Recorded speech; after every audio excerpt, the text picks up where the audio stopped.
Welcome back, dear aspirants, in our channel study mantras with Aditya. Dear aspirant, national security के इस section में इसमें हम आतंकवाद के ऊपर चर्चा कर रहे हैं और इसके अंतर्गत हमने कई सारे इंपॉर्टेंट टॉपिक्स को देख लिया है। आज का जो हमारा टॉपिक है इसमें हम मुख्यतः पढ़ेंगे उन संस्थाओं के बारे में जो देश की राष्ट्रीय सुरक्षा के लिए महत्वपूर्ण भूमिका निभाती हैं। फॉर एग्जाम्पल हम पढ़ेंगे NIA के बारे में, नेटग्रिड के बारे में, मैक के बारे में। इस प्रकार की संस्थाओं के बारे में हम जानकारी हासिल करेंगे। जैसा कि आप सभी जानते हैं कि आतंकवाद किस प्रकार से पूरे भारत में internal actors plus external actors के माध्यम से फैलाया गया और यह कार्य अनवरत रूप से जारी है।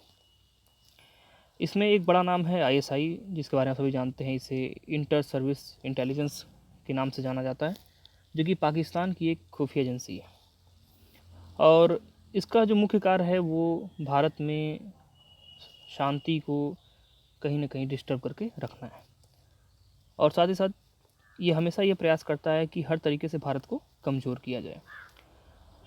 ISI का जो मुख्य टारगेट होता है वो जम्मू कश्मीर का क्षेत्र है। हालांकि इसकी गतिविधियाँ पूरे भारत में आप देख सकते हैं, लेकिन JNK का एरिया इसके ज़्यादा इंटरेस्ट वाला है। JNK में आतंकवाद फैलाने के लिए ये अपने हर संभव प्रयास करता है। आप देखेंगे कि जो JNK में आतंकवादी हैं उनको विभिन्न प्रकार से सपोर्ट करना, उनकी विभिन्न ज़रूरतों को पूरा करना, इन सब मामलों में ISI उनका साथ देता है। और इनको चलाने के लिए, इन संस्थाओं को रन करने के लिए ISI नेट धन भी इस्तेमाल करता है और इन संस्थाओं में कई संगठित अपराध के माध्यम से भी धन प्राप्त किया जाता है। और साथ ही साथ ISI के भी खुद के नेटवर्क हैं और ये खुद में भी अपने पास इतना धन रखता है कि इन संस्थाओं को आराम से ये फंडिंग दे सके और भारत में आतंकवाद फैला सके। अब देखेंगे कि ISI को विभिन्न प्रकार से धन प्राप्त होते हैं। ISI के आतंकी नेटवर्क में धन निम्नलिखित तरीक़ों से आता है। जैसे इस्लामिक देशों से जिहाद के नाम पर चंदा लिया जाता है। जो विभिन्न प्रकार के इस्लामिक कंट्रीज़ हैं, आप जानते हैं कुछ कंट्रीज़ जो गल्फ़ कंट्रीज़ हैं काफ़ी ज़्यादा रिच हैं, क्योंकि उनके पास जो क्रूड ऑयल का रिज़र्व है वो काफ़ी ज़्यादा है और उसकी वजह से उनका जो रिचनेस है वो काफ़ी ज़्यादा हो जाता है। तो उनसे जिहाद के नाम पे चंदा लिया जाता है और जो ड्रग्स होते हैं उनकी तस्करी से जो कमाई होती है, ड्रग्स को बाहर के मार्केट में सेल करने से, चोरी छुपे इलीगल तरीके से सेल करने से जो कमाई होती है उससे भी ये धन एकत्रित करते हैं। एक दिन एक स्टूडेंट ने कमेंट करके पूछा था कि तस्करी का मतलब क्या होता है। देखिए, तस्करी का सीधा मतलब हो गया कि कोई भी व्यापार कुछ इस तरह से करना जो इलीगल हो। इलीगल तरीके से आप एक जगह से दूसरी जगह उस चीज़ को आप भेजते हैं तो उसे हम तस्करी कह सकते हैं। एक सामान्य सा शब्द है ये। भारतीय जाली मुद्रा के प्रसार में भी ये विभिन्न प्रकार के धन उगाही करते हैं। ये भारतीय मुद्रा को फेक करेंसी के रूप में बनाते हैं और फिर उससे ये जो असली मुद्रा है उसको प्राप्त करते हैं और साथ ही साथ ये जो इकॉनमी है, इंडियन इकॉनमी है, उसमें भी ये जाली नोटों को फ्लो कराने का प्रयास करते हैं। और बाकी जो संगठित अपराध के माध्यम से जो धन एकत्रित करते हैं, इसके बारे में आप पहले से परिचित हैं क्योंकि हमने संगठित अपराधों वाला जो चैप्टर है उसे कंप्लीट कर लिया है। तो भारत ने आखिर ऐसे क्या कदम उठाए जिसके माध्यम से वो आतंकवाद से मुकाबला कर सकता है। देखिए, कुछ दो तरह के फेजेज में इसको बांटते हैं। 2008 से पहले वाला जो मामला था और 2008 के बाद। 2008 के पहले की बात क्यों कर रहे हैं, क्योंकि जो हमारा मुंबई अटैक हुआ था हमारे देश में वो सन 2008 में हुआ था। आप सभी को याद होगा 26/11। और इसमें आप देखेंगे कि जो सुरक्षा व्यवस्था थी वो मुख्यतः जो राज्य पुलिस होती थी, जो CAPFs हैं, it means central armed police forces, और जो IB है, इंटेलिजेंस ब्यूरो, मुख्यतः इन लोगों का हाथ रहता था किसी प्रकार के आतंकवादी गतिविधियों से मुकाबला करने के लिए। बट आफ्टर 2008 इस चीज़ में थोड़ा सा परिवर्तन आता है। जो NIA है खास करके यह इन मामलों को देखने लगती है और आप सभी जानते हैं कि NIA का जो गठन किया गया था वो इंदिरा गांधी की जब हत्या हो गई थी तो उसके बाद ही NIA का गठन किया गया था। अब हम बात करते हैं उन संस्थाओं की कि 2008 के बाद फिर क्या क्या बदलाव आए और कौन कौन सी संस्थाएं गठित की गई हैं या फिर कौन सी संस्थाएं जो पहले से कार्यरत थी उन्हें बंद कर दिया गया था और बाद में फिर उन्हें स्टार्ट किया गया। इन सब चीज़ों पर भी थोड़ा सा हम एक बार नज़र डाल लेते हैं। सबसे पहले हम बात करेंगे 2008 में जो मुंबई आतंकी हमला हुआ था, जो 26 नवंबर को हुआ था। इसमें आप देखेंगे कि इसके पश्चात क्या क्या बदलाव हुआ है। पहली बात तो आप ये जानते ही हैं कि मुंबई पुलिस और NSG ने, नेशनल सिक्योरिटी गार्ड, इन सब ने मिलकर के उस हमले को नाकाम तो नहीं कर सकते क्योंकि वो जो करना चाहते थे अपने मकसद में कामयाब हुए थे, लेकिन जो डैमेज कंट्रोल था वो इन्होंने किया था। और उसके साथ साथ आप देखेंगे कि जब ये हमला होता है तो फिर कई सारे प्रश्न खड़े हो जाते हैं कि क्या भारत की सुरक्षा व्यवस्था इतनी बेहतर है कि वह इस प्रकार के हमले को रोक सकती है, सक्षम है। क्योंकि कहीं ना कहीं आप देखेंगे जो भारत की सुरक्षा व्यवस्था है उसकी कली खुल चुकी थी और यह पूरी दुनिया के सामने विदित हो चुका था कि भारत ने कहीं ना कहीं अपनी सुरक्षा व्यवस्था में चूक करी है, जिसकी वजह से भारत को आज इतना बड़ा हमला झेलना पड़ा है। तो कई सारे प्रश्न उठे हैं सामने कि किस प्रकार की स्थिति हमारी अभी वर्तमान में है और हमें किस प्रकार की स्थिति चाहिए ताकि हम अपने देश को, अपने देश के लोगों को सुरक्षित रख सकें। इस संबंध में देखा जाए तो 2008 के बाद कई सारे बदलाव हुए, कई सारे कदम को उठाया गया।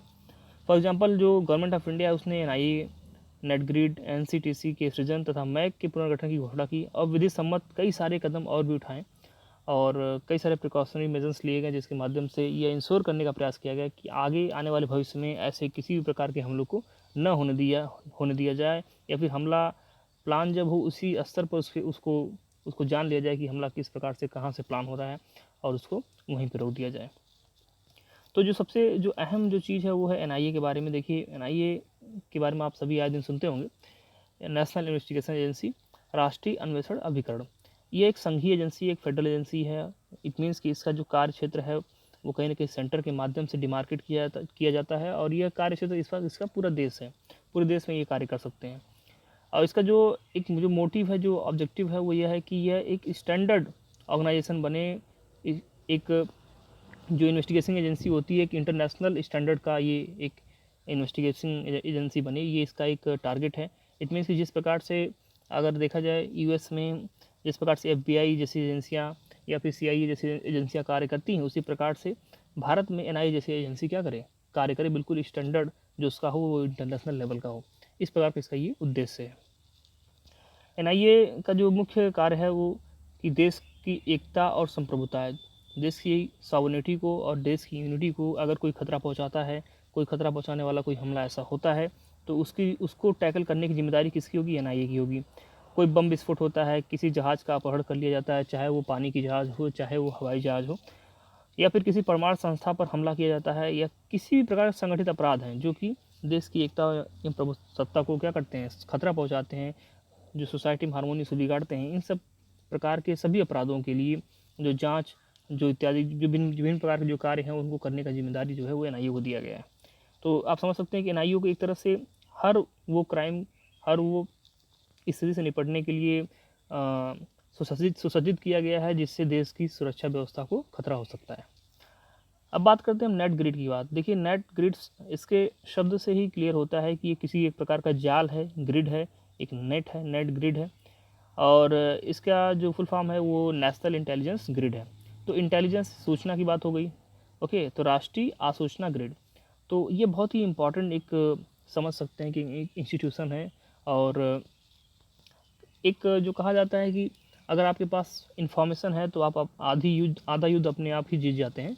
तो ये कहीं ना कहीं इस कहावत को चरितार्थ करने का जो कार्य है वो नेट ग्रिड करता है, क्योंकि यह एक एकीकृत आसूचना ग्रिड है। यहाँ पे एक इंटीग्रेटेड इंटेलिजेंस ग्रिड है जो क्या करता है, भारत सरकार के विभिन्न प्रकार के मंत्रालयों को, विभिन्न प्रकार के विभागों का जो डेटा होता है, जो डाटाबेस होता है, उसको क्या करता है, एक साथ करता है और फिर उन डेटा को वो जो विभिन्न प्रकार की इंटेलिजेंस एजेंसीज होती हैं उनको क्या करता है, उपलब्ध करवाता है। सोचिए कितनी इंपॉर्टेंट बात है ये।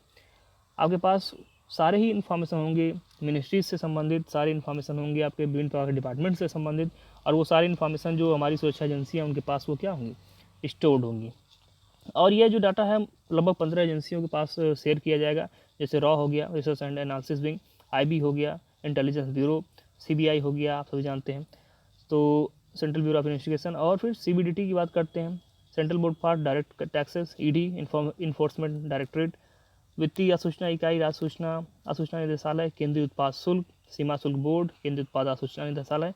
तो इन सभी को ही ये जो डेटा होगा जो स्टोर किया जाएगा विभिन्न मंत्रालयों और विभिन्न विभागों के डाटाबेस से, वो इन एजेंसियों को उपलब्ध कराया जाएगा।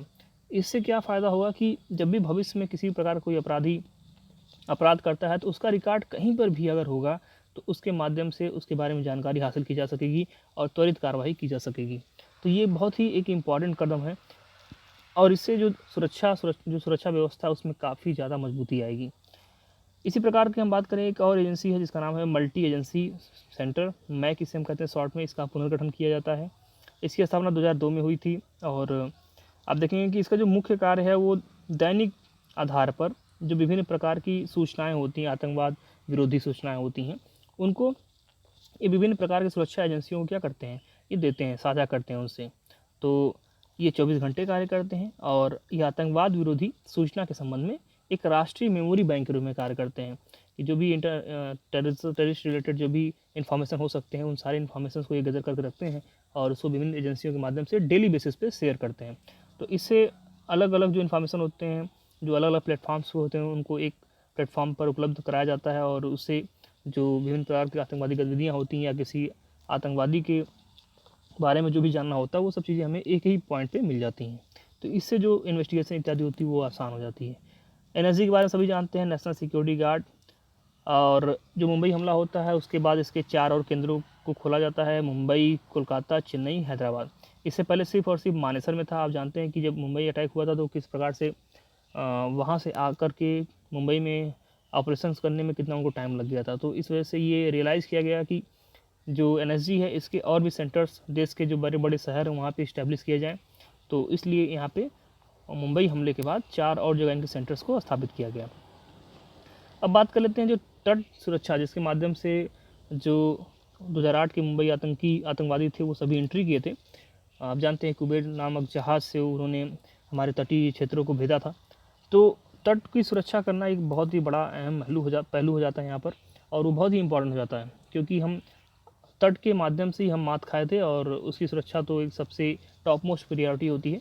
तो इसलिए तट की सुरक्षा के संबंध में भी कई सारे कदम उठाए गए।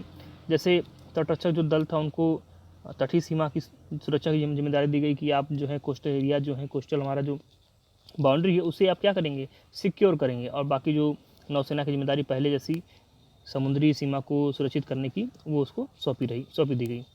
तो ये सब चीज़ें हमने किया सुरक्षा की दृष्टि से।